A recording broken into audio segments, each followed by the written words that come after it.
Hey guys, welcome back to Nottingham Forest Career Mode here on FIFA 22. It's a brand new play session from last time, so we are going to be better today. And also, January transfer window. Now we have one priority. Rest assured, I absolutely saw all of your feedback about the previous transfer window and have taken that on board wholeheartedly. So we're going to do minimal business this window. We're going to be strong with bids coming in. And we're going to really only aim to do one deal in this window. One deal that's necessary, given that 7-month injury to Tammy Abraham.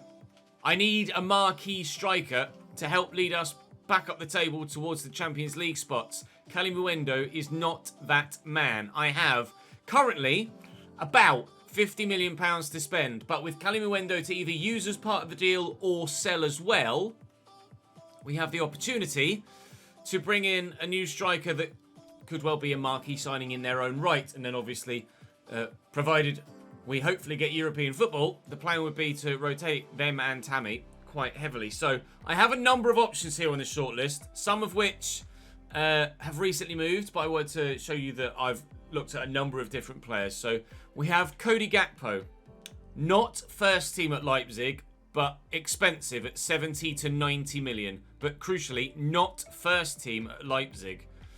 We have Hlojek, but he's recently moved to Frankfurt. Obviously, Gonzalo Ramos. Darwin Nunez, recently moved to Aston Villa. Luka Jovic, but recently moved to Leipzig. Another striking option they have. Richarlison is not first team at Tottenham.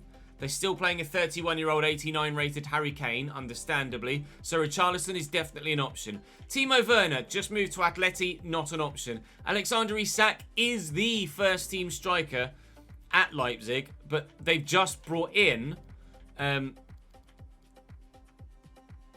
guy that, who was it, Luka Jovic, who just took off the shortlist. So they have that backup striker option, meaning that Cody Gakpo is even less likely to be first-team at any point for Leipzig. They play a 3-4-1-2. No, 3-4-2-1. And they play Angelino on the left-hand side of the 3-4-2-1. And they play Angelino on the left-hand side of the 3. Boadu just moved to Wolves because Charles de Ketelaere, they lost in the summer because he went to Leverkusen. Now, Dominic Calvert-Lewin is at Porto, not recently moved, but they won't sell him because he's too important to them, and he doesn't have a release clause, so I can't get him. Broja, still first team at Chelsea, especially now that Timo Werner has left. Marcus Rashford is also at Leipzig, also not first team, also could get him under valuation. £62.5 million is that valuation. And my chief executive reckons we get him on the nose. So that means we could get him under valuation. And, well, Rashford, Richarlison, and Gakpo are probably the three that we're looking at. But you'd say Gakpo, being 2 years younger than Rashford, is more likely the player that they would like to keep. So it's probably Rashford or Richarlison. Richarlison obviously Premier League proven. Richarlison more expensive. So I think, given he's not first team, not playing that regularly at all, and the cheaper option, and English bringing back to the Premier League, I think Rashford is going to be the man. I think Rashford is going to be the man. Let's wait and see as time progresses. I'm going to need to sell Kali Muendo. If I haven't been able to get a bid in for Kali Muendo in the first week or so, I'll play Kali Muendo against West Ham.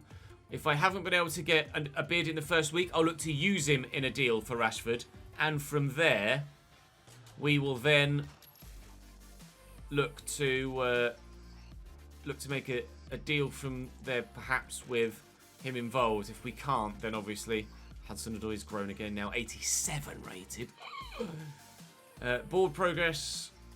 We're not going to do that one. We've done one. I've not got a streak of 5 home wins yet, but certainly there's the opportunity to in the next half of the season. We've done that one as well. The FA Cup is important this month, or this season, more so than ever, and we have the chance to take on Fulham away in the Cup to try and get through to the next round. Then we'll play Fulham at home, sim Fulham at home later in the month. So West Ham, Fulham, Chelsea, that's the plan, and then sim Fulham after that.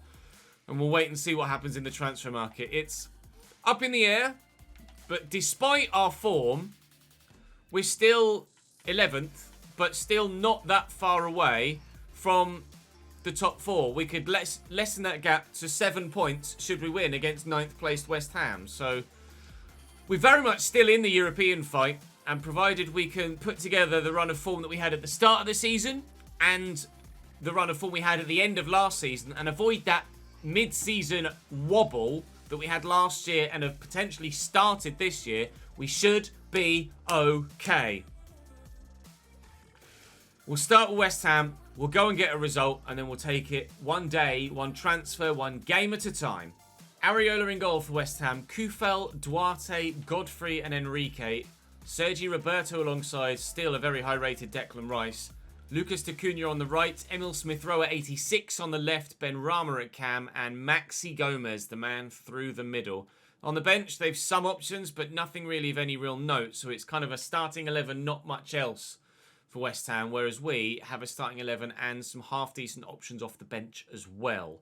See that my starting lineup is first team, minus Tammy Abraham, although a couple of players aren't fully fit. Today, we play better football. Agreed? Today, we get less bad luck. Agreed? Today, we get wins. Mikolenko into Jacob Ramsey. Now joint top Premier League goal scorer at the club with Tammy Abraham. He's up to 10 goals in the Prem now, Jacob Ramsey. Koke will fire this through, looking for Kali Mwendo. And Jacob Ramsey, very nearly, managed to get his 11th Premier League goal of the season. A brilliant block from the West Ham defender, an absolutely necessary block from the defender, and I perhaps could have taken that on his left foot and looked to bury it with his weak side, but unfortunately tried to turn it onto his right to stand a better chance of the shot going in when he took it. It's just that by the time he took it, there was a defender in the way. Mikolenko gets in the way of that and then will clear it and keep it in play and deny them a corner as well, which is excellent play. Jacob Ramsey turning away here. Use the run of Koke. Look for Kali Mwendo. And there's the run on the outside. Yeremy Pino quickly back inside. Looking for Kali Mwendo, but it's been overplayed. Overhit. And it headed towards Callum Hudson-Odoi, who won't get there, unfortunately. Frustrating start to the game. But certainly we look dangerous going one way. Certainly West Ham are dangerous going the other. Although Emil Smith-Rowe will have to be better than that. Smith-Rowe. Switch out wide. Acuna getting forward. Sergi Roberto, of all people. Declan Rice. Oh, nice interception by Gay. That was headed towards Smith-Rowe and did look dangerous. Thomas will look for Yeremy Pino. In the middle here is Koke. Both of those passes were meant for Koke. Neither of them found him. And Emil Smith-Rowe probably will make me regret everything. Somehow, he's hit the outside the post. The first time that we've been put under threat by the game misplacing a pass. And it didn't only misplace one, it misplaced two. But let's not dwell on that today. Let's just put those, behind us and crack on. From 1-0 down. Mikolenko to Thomas. Koke's there. Jacob Ramsey trying to find some space. Callum Hudson-Odoi is in a great amount of room. Looking for Jacob Ramsey. Out of his feet. That's only going to go as far as Koke. Yeremy Pino does get there. Jacob Ramsey, Callum Hudson-Odoi, lovely 1-2. And Jacob Ramsey does have his 11th goal of the season. And that was very well put together. That's the quality of football we are capable of playing here at Nottingham Forest. And we have played it a lot this season. We're definitely better. The first half of the season was very good until that slight, rather obvious trail-off in the last episode. But cracking football from us offensively. And a very good finish from Jacob Ramsey, who himself is stepping up to the plate with Tammy Abraham's absence. And hopefully, when we bring in a new striker, they will step up as well and offer us even more so. Kali Mwendo just, unfortunately, still even in this game, against easier opposition than we had in the last one, just still not quite doing it. I gave him this extra game, hoping that maybe he could still do something and we might be able to at least say goodbye to Mikolenko. Goodbye to Kali Mwendo on a high note. But it doesn't look like we're going to, because he's still failing to do what I need him to. Inside Hudson-Odoi, quickly on there. Looking for Jacob Ramsey again. Kali Mwendo. Maybe we'll leave on a high note with Kali Mwendo. Maybe we will. Nottingham Forest 2, West Ham United 1. And he has bagged an important goal. Up the Reds. What through ball that might be. Unfortunately, it isn't. What? What? Oh, he must have handled it outside the box. Oh, Emmy. Come on, mate. He's right there, and he's thrown it, and it's left his hand. I mean, actually, it's left his hand there, which is still inside the box. Come on, game. Gives a break. Free kick for Maxi Gomez that they won't score because he's dinked it straight into Mark Gay. Good. Justice. Got chopped there. Gay as well. Across to Tariq Lamptey. We've options in the middle here. We could catch him on a very good counter. Jacob Ramsey looking for Kalimuendo, but he can't quite get around the outside of Ben Godfrey. Oh, Godfrey, what is that, mate? Well, fortuitous for Kalimuendo, but he is going to get a brace. And we are going to win this. Well, at least I bloody hope we're going to win this game from here. And he definitely is now, leaving on a high. To be fair, it's all he's really done for me, Kalimuendo. But what West Ham are doing there, I've no idea. That was reminiscent of some of the goals that I've ended up giving away over the years, isn't it? Trying to play out from the back and absolutely ballsing it up. Thank you, West Ham. Just the start to the episode that we wanted. Provided we hold on to it. Well up, Vitali. Can the cross come in? It can. Tariq Lamptey caught out the back post. I was kind of hoping the keeper was going to come for that. Because it definitely was retrievable. He decided to stay on his line. To be fair, two defenders in front of him might not have gotten there anyway.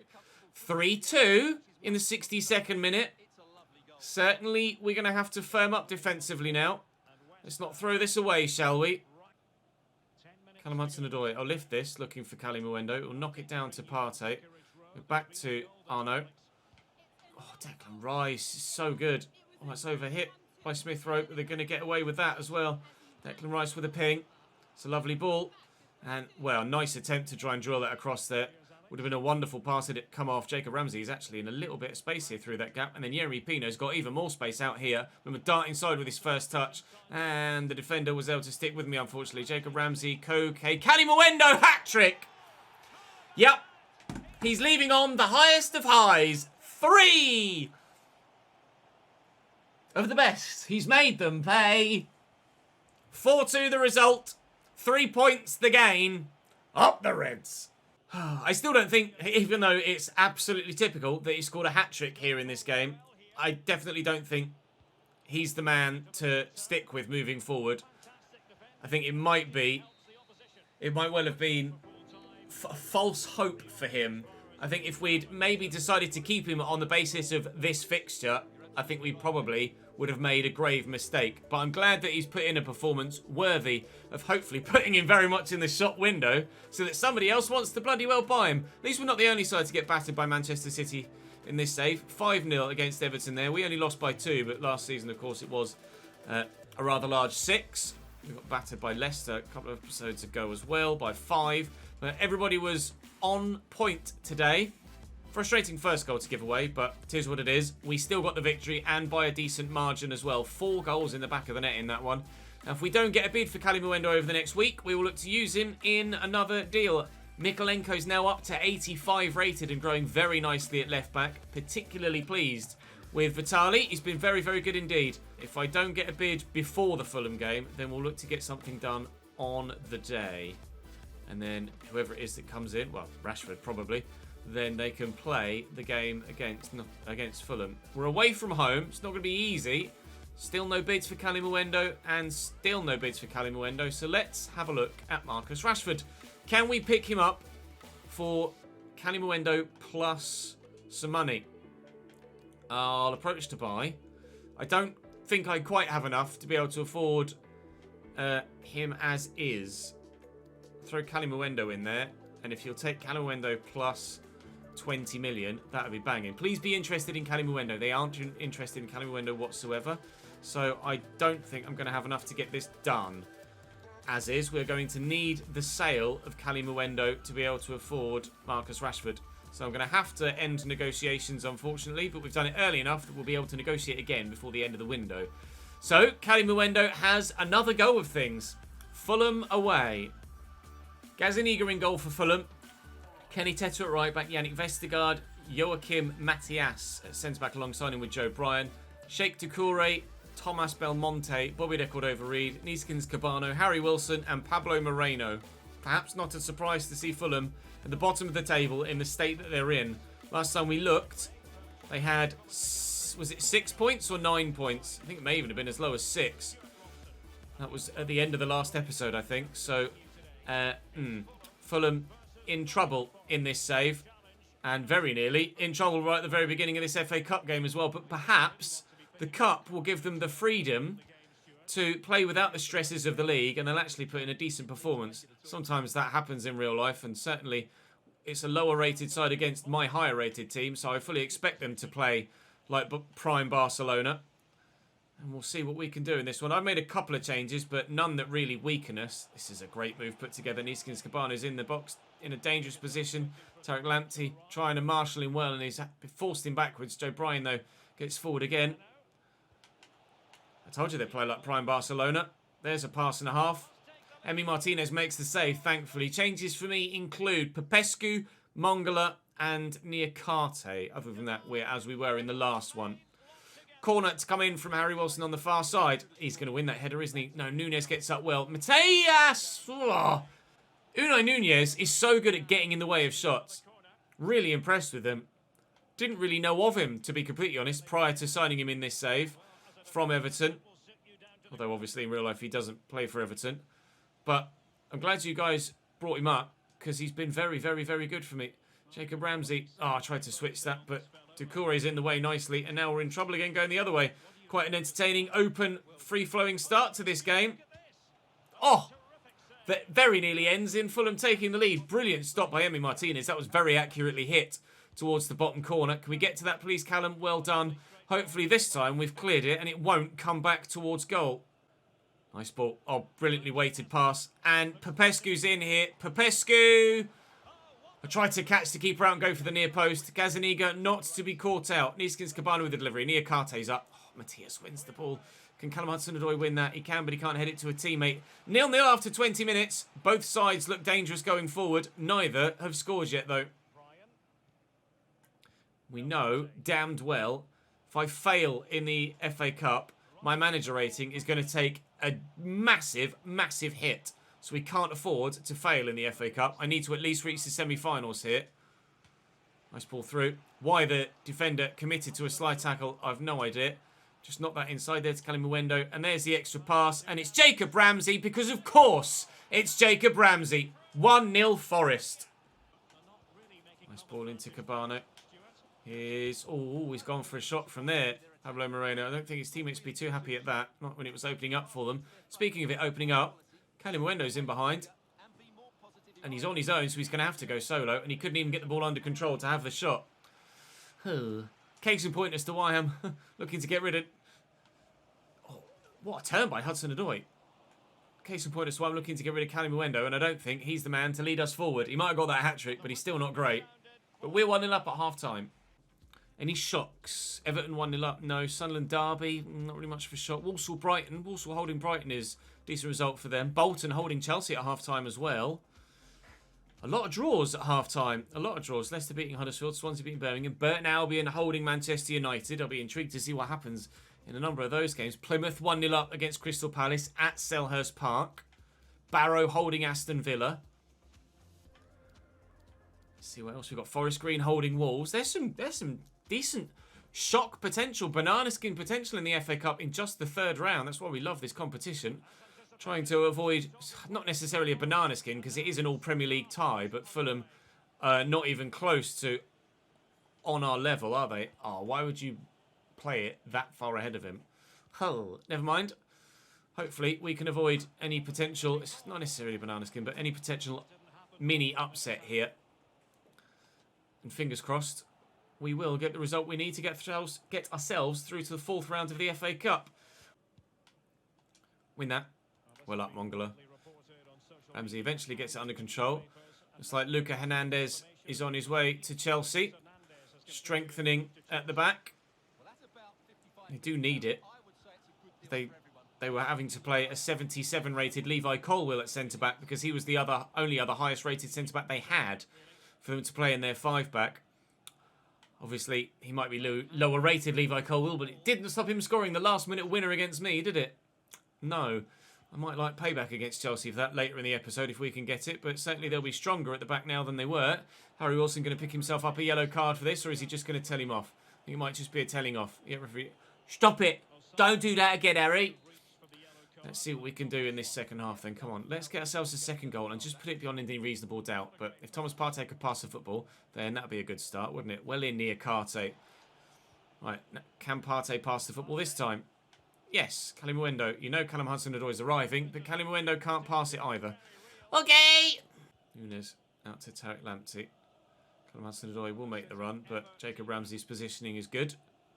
And, well, there's Bustos in space. Jacob Ramsey arriving again, looking for Eddie Salcedo, who draws a good save out of Gazzaniga. No second goal for us yet. Pablo Moreno going off for them now. They've also brought Harrison Reed on in the middle of the park as well for Belmonte.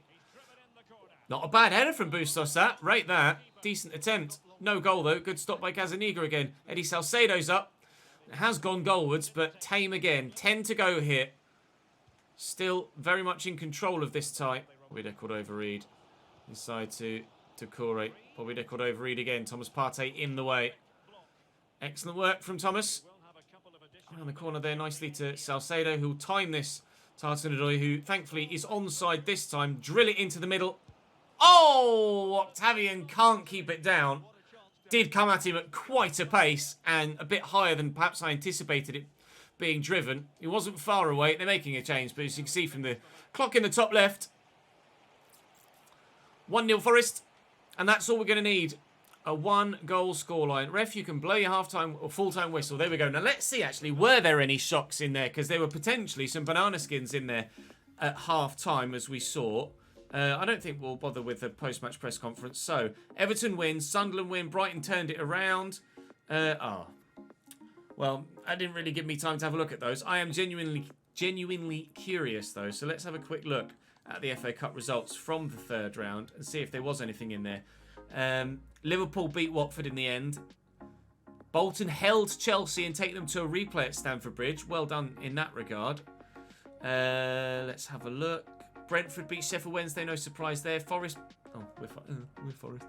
Southampton beat Bristol City. Rotherham beat Bournemouth. That's a notable result. Barnsley 2, Arsenal 1. Definitely a banana skin there. Sorry, Crawley. City did win in the end against Reading. Plymouth did hold Crystal Palace to a draw. Burnley losing to Luton. I mean, that's an all-championship tie, so not too much of a surprise there.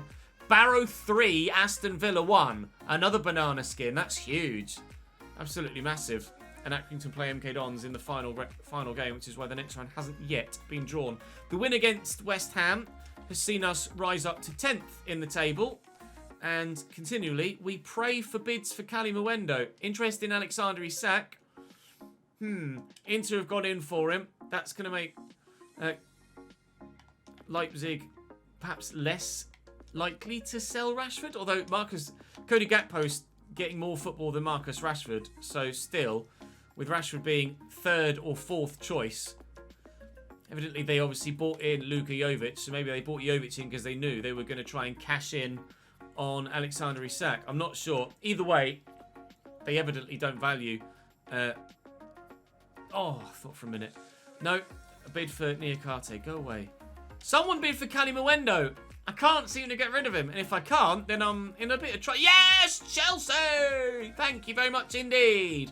They signed Jonathan David from us, and they may well be taking Calimuendo. I will try and maximise the deal. Not maximise it, but get a little bit more, just to make sure I have enough money in the bank to negotiate slightly. But I'll definitely take 37. I could probably ask for a lot more, but they'll accept 37. It's a bit more than what they said, and it will give us the money to be able to go out and get Marcus Rashford. Get in! Thank you, Chelsea. I didn't want you to sign Jonathan David, but we've got them in the league now. And then it's Fulham in the league as well, and Fleetwood in the cup, which surely, with a full strength 11, is absolutely 3 points. Mongala did play very well in that last game, actually, and I might start him ahead of Thomas Partey. Calimuendo now has his farewell game against the club that are looking to sign him. If we can win, we'll go above them too, and hopefully West Ham also, and close the gap on Arsenal in 7th. Come on then, let's go and beat the Chelsea. Chelsea stronger than they were before. Edouard Mendy, Reece James, new signing Luca Hernandez now in the back three with Eder Militao and Milan Skriniar and Ben Chilwell at left wing back. Conor Gallagher, the man that got sent off at the weekend IRL. Jorginho alongside him. Mason Mount at cam. Jonathan David up top and Andre Silva alongside him. Cali Mwendo will soon be the striking backup to that duo with Timo Werner having left in the summer. Mangala in again, although this time not for Koke, for Thomas Partey. Mark Gay returns to the starting lineup. At home against Chelsea, I'd very much like payback for that last-minute winner they got against us at Stamford Bridge. Hopefully, Cali Mwendo can make it slightly awkward for when he walks into the dressing room at Stamford Bridge on the Monday, because fingers crossed he's going to score me a winner here at the City Ground on the Saturday previous. Chilwell. Oh, it's floated in.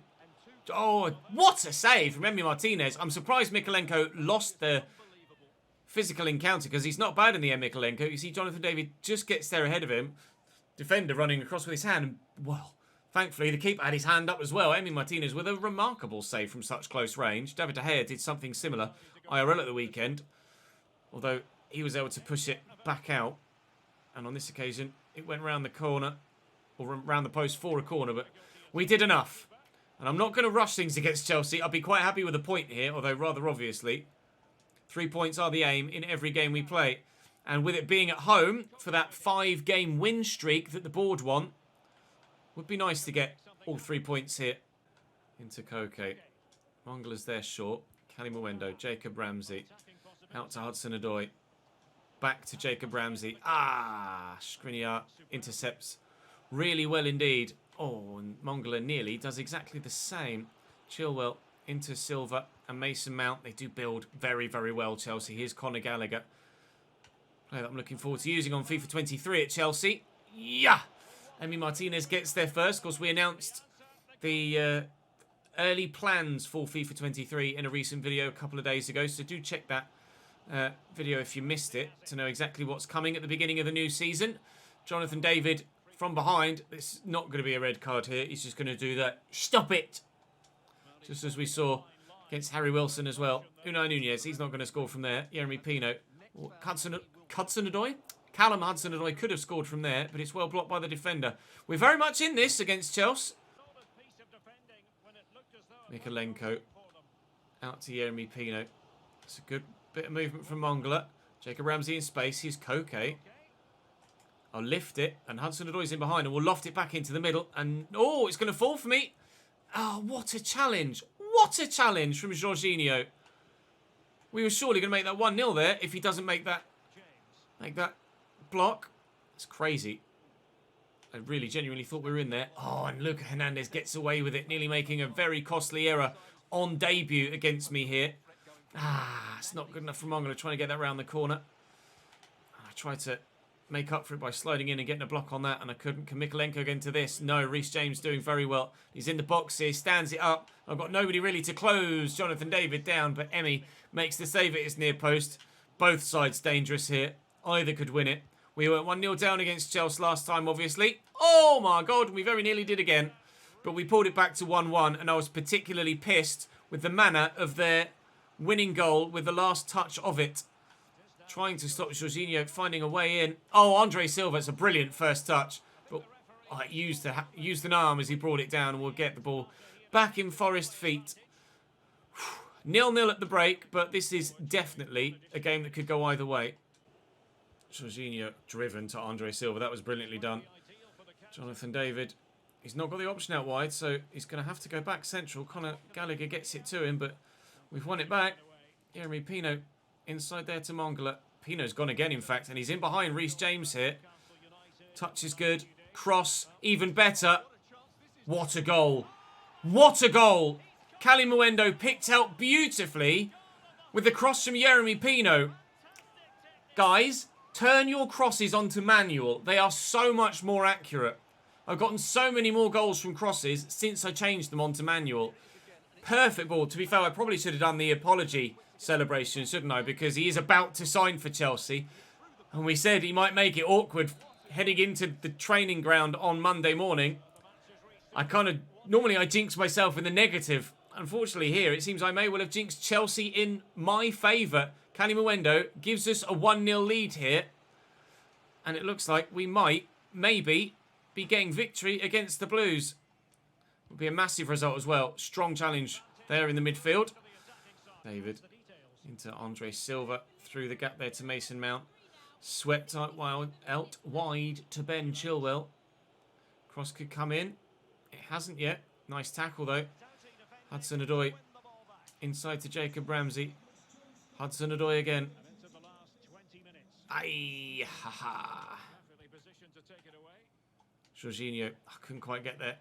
Andre Silva over the top. Mason Mount in behind. This is dangerous. Really dangerous. Not keen. Nice block. Tariq Lamptey and down the line. Chelsea committing more and more bodies forward now to try and look for that equaliser.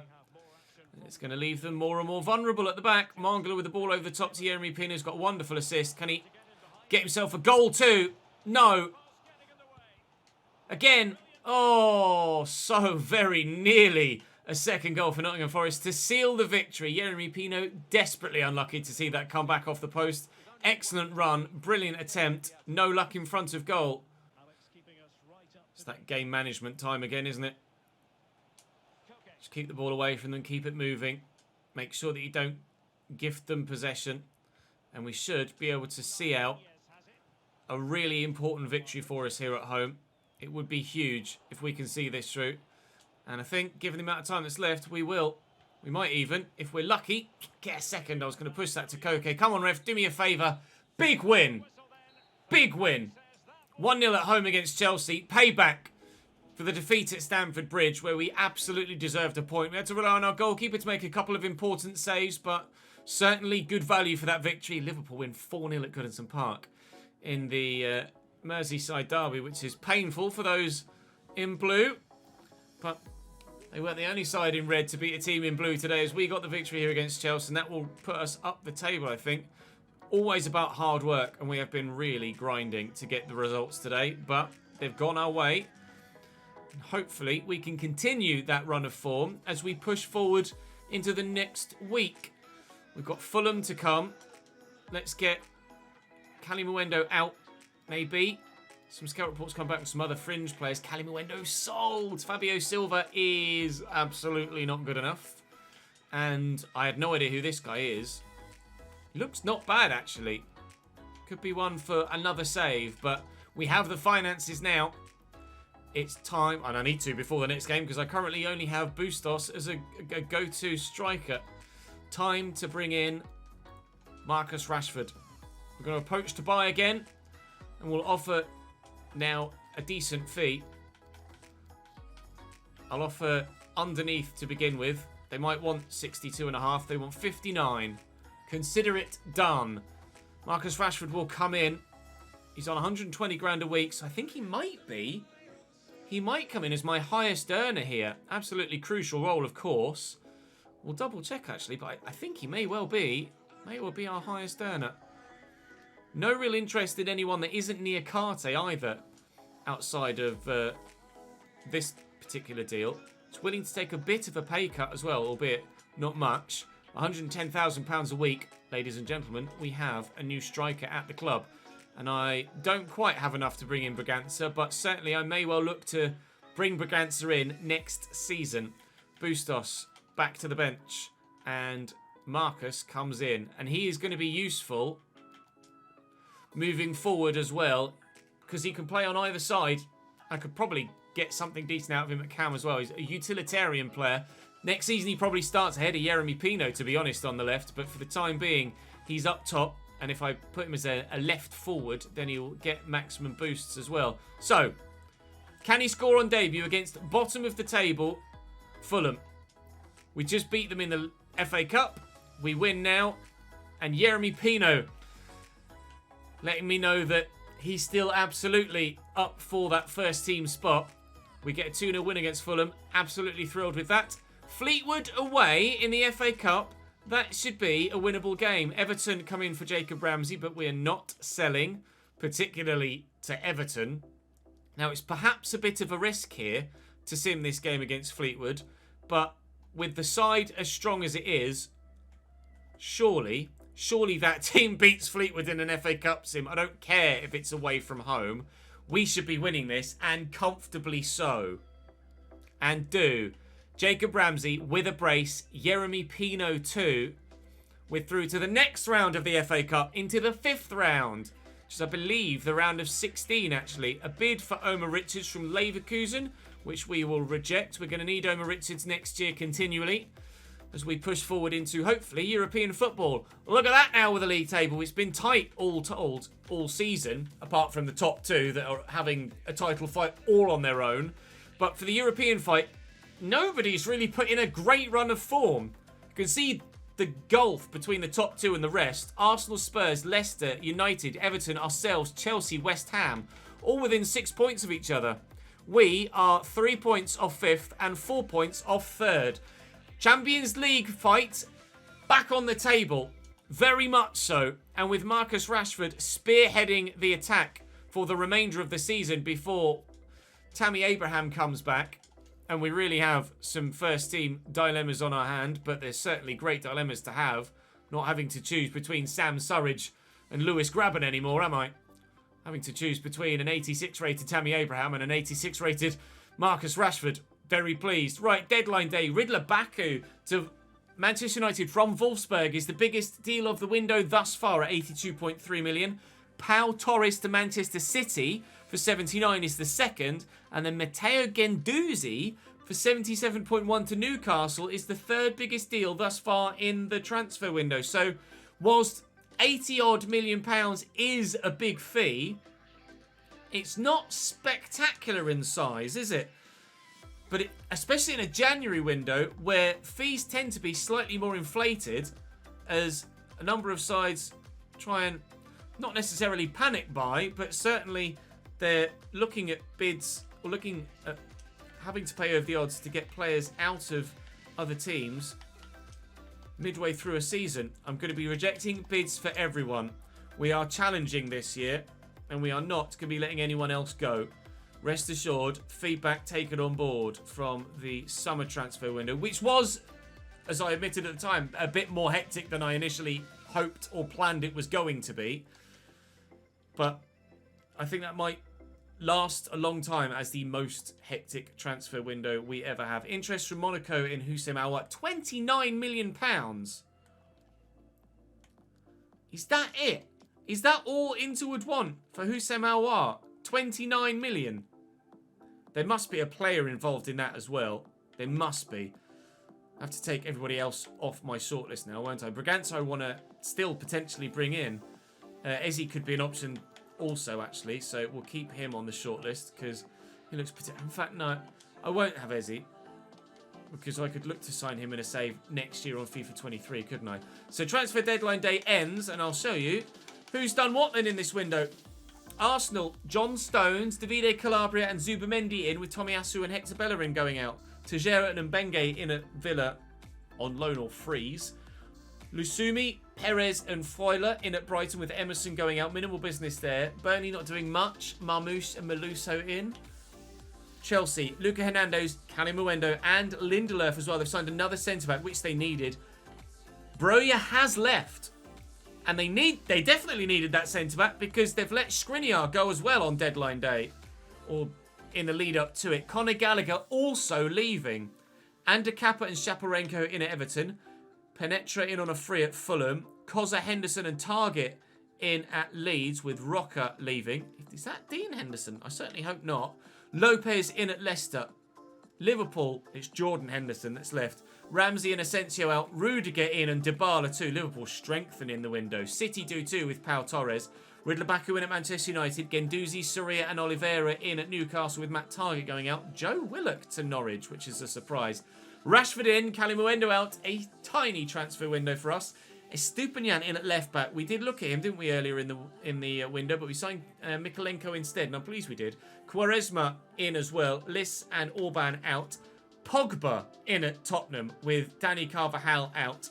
Kalajic in at Watford with Wambanat as well, and Kamara out. West Ham with Guillamon and Tarman in and Alphonse Areola out, so they've lost their number one goalkeeper. Liss and Almadar in at Wolves with Conor Cody and Patrick Cutrone going out. So an interesting window. Whilst there was nearly £1 billion spent on deadline day. Not a lot of it was done in big deals. It was a lot of mid-level stuff that went through.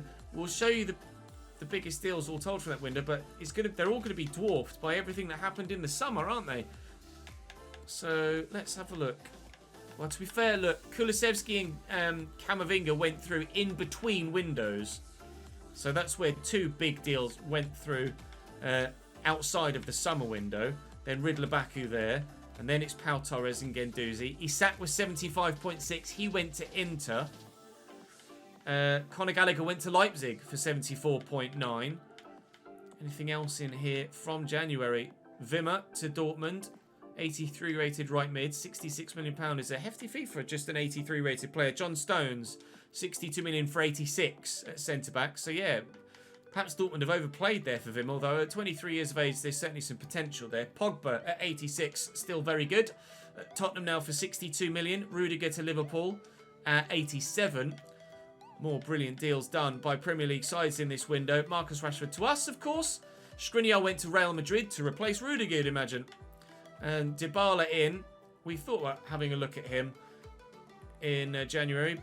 Striker role, but went for Rashford instead, and certainly Dybala going to Liverpool proves that it was the right decision to not go for Paulo. So Rashford will be the man to lead the line for the rest of the season. Then we have a big decision on our hands, but it's Wolves, Arsenal and Leeds, Newcastle, Brighton and Liverpool, and then a plethora of more fixtures before the end of the season. Still the FA Cup dream is alive as well as we push forward in that competition, so we are looking for Champions League qualification via a league finish and FA Cup winners' medals at the end of the season as well. That will draw today's episode to a close. Thank you very much for watching. Hopefully you enjoyed that one. More so than the previous transfer window, I'm sure. And thankfully, the results are coming back to us too. Up the Reds! I'll see you tomorrow.